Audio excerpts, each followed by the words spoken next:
Southern Illinois University in Edwardsville student Taylor Clark reportedly vanished after listing a red Nissan for sale on Craigslist. It's unclear if the posting was linked to his death, but authorities tracing Clark's cell phone activity found the vehicle in the parking lot of a Hazelwood, Missouri truck driving school.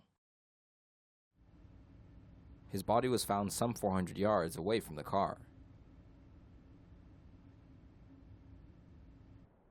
The 19-year-old, who is believed to have been shot, was reportedly found in a shallow grave Tuesday night.